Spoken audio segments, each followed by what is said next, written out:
Tokony handray anjara amin'ny fampandrosoana ny firenena ireo diaspora na ireo zanaka ampielezana ivelan'ny firenena. Ny ankamaroan'ireo diaspora malagasy izay tsy manana anjara toerana eo amin'ny fampihodonana ny toe-karena sy ny fampandrosoana ny firenena ankapobeny. Maro amin'izy ireo no manam-pahaizana sy manana traikefa manokana any amin'ny firenen-kafa saingy tsy mandray andraikitra na tsy omena andraikitra eto Madagasikara. Dia ny tanjona indray izy dia anamafisana ny ambaindainy rehetrarehetra amin'ny fanetsehana ny diaspora mba handray anjara amin'ny fampandrosoana eto Madagasikara.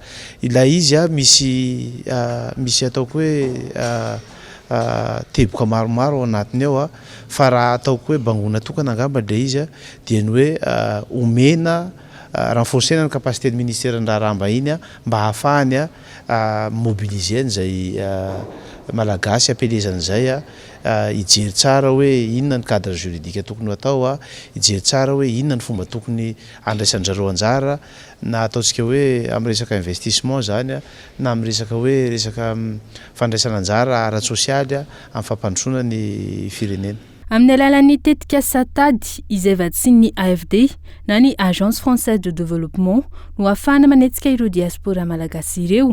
Zava-dehibe nisy ny tetika saranambaran'ny masoivon'ny Frantsa miasa sy monina eto Madagasikara mandritra ny 4 taona fa matsimbola mitentina fito tapitrisa euro ny fanjakana malagasy no ahafahana manetsika ireo diaspora ireo. Et pendant bien longtemps efatra amin'ny ela tsy mbola nananjo amin'izany ireo diaspora malagasy tapakaraka izany fa ampiakarina ny leta teknika ity tetiasa ity eo amin'ireo tompon'andraikitra ara-politika samihafa sy eo anivon'ny ministera ny raharaham-bahiny.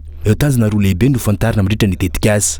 Voalohany ny ahafahana mamarotra ireo diaspora malagasy manerana izao tontolo izao tsy ny ao frantsa ihany izany toy ny ahoana eo amin'ny lafiny demografika ny taona mety anahoana ny fiainan'izy ireo any amin'ny firenena izay mandray azy ary ahoana ny fifandraisany amin'ny firenena ny haviny misy elanelany samy mifandray tsara.